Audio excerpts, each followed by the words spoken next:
back to the channel, guys. This is South Beach Speed with another video. This time we're going to be going over what it's like having this car. I've had this for about 1,400 miles now, and I think it's time to do a quick review on it. So if you guys are interested in something like this, or if you're trying to decide whether you should get this car, stick around and you'll find out.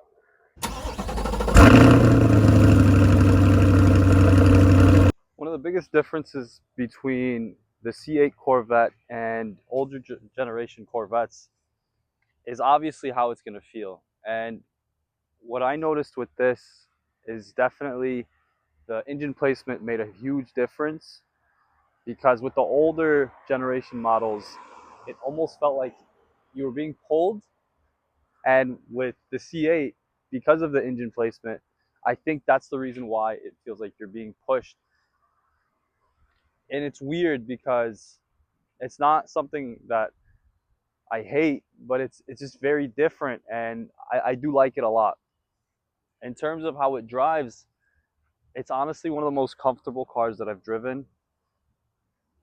Definitely, you'll feel a lot of the rocks that you hit on the road, or any small bumps that you go over the road. Thankfully, I live in Florida, so we have flat roads for the most part, so I don't really have that issue.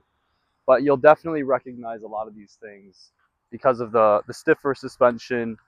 It's a sports car. You're going to have these things. One of the more important things that you obviously want to test out is the durability of it when you're just in the car for a long time.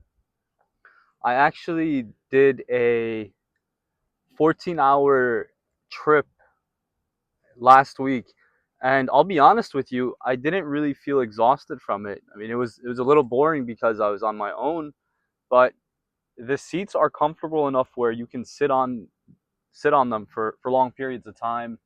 The only thing that I will say is the seat doesn't recline back enough. So if you do want to relax, or I'm not saying you should do this, but let's say you want to sleep in your car, you can't really do that very comfortably. I didn't do that, but you can't do that comfortably. And that's just one of the downsides of it. But overall, I think it's really good, especially with the infotainment system. It handles pretty well. So let's talk a little bit about the practicality of the car. It has a pretty decent sized front trunk where you can actually fit a good amount of space. You have a good amount of space in here. I generally will take my gym bag, and it's about this big. It fits perfectly fine in there. And I have a bunch of things already in here. Some shoes, uh, some cleaner, some more cleaning stuff. And honestly, I haven't had any issues when it comes to storage. I mean, I'm not telling you if you have 6 children you should get this car. You should probably still get it, but you're not fitting a family's worth of groceries in this car unless you're using the trunk too. So you can clearly see that the trunk is actually a lot bigger than the front. It can fit a lot more things in here. The space in here is just 10, I don't want to say tenfold, but it's probably 3 times the amount of space that you have in the front. So considering that, you have actually plenty of storage space. And even if you didn't, let's say you're just driving on your own, you could always use the passenger seat for storage too. Let's move on to the performance of this car, and I guess the fun factor of it. In terms of performance, it's rated to do, and I've mentioned in my earlier videos that it's rated to do 0 to 60 in about 2.9 seconds. So for a car like this, 2.9 seconds is pretty insane, especially with the cost of it. So performance is definitely there. Now, when we're thinking about the fun factor of this car, I'd say you're definitely getting your money with this too, because every time I drive it, personally, I'm smiling the whole way. Doesn't matter how fast I'm going. And it's not like I drive this car to try to get attention, but if you're the kind of person who likes to get attention from people, this is definitely the car that's going to do it.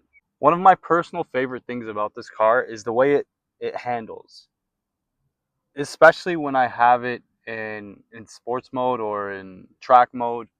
The steering gets so much stiffer.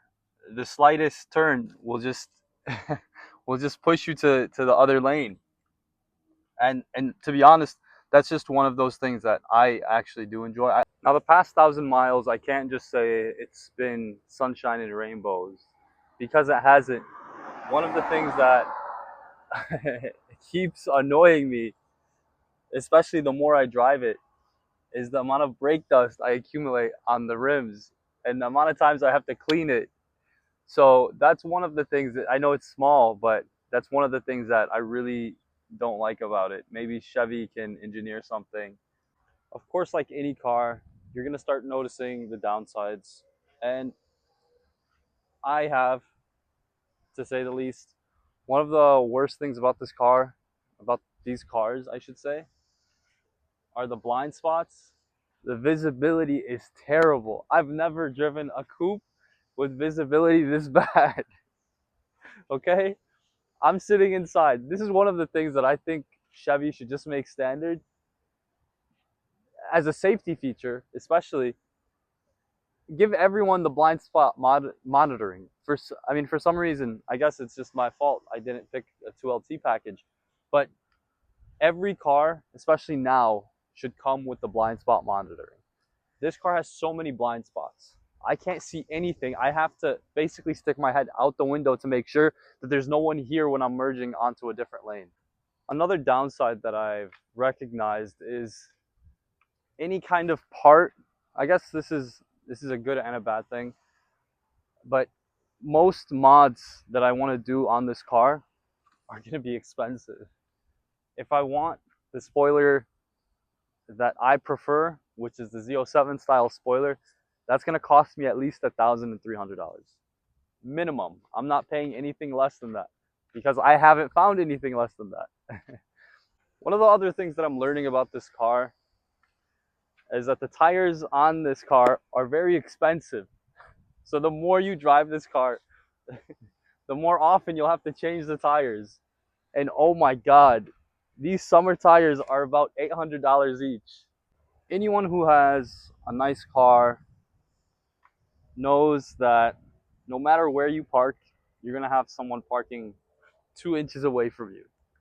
And that's one of the other downsides about having a car like this.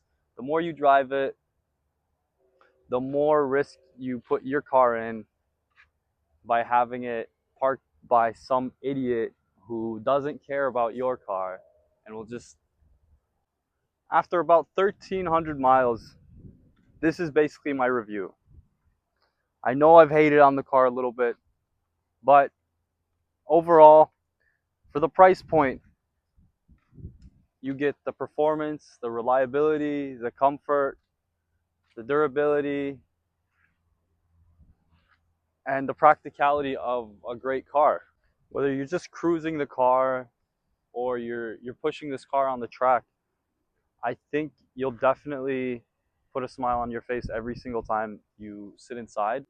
Well guys, I hope you enjoyed this review, and I hope this helps you make a decision if you're deciding whether you're trying to get this car or a different car. But I do hope that you guys get this car. And I hope to see you guys in the next video. Don't forget to like the video and subscribe to the channel. Take it easy, guys.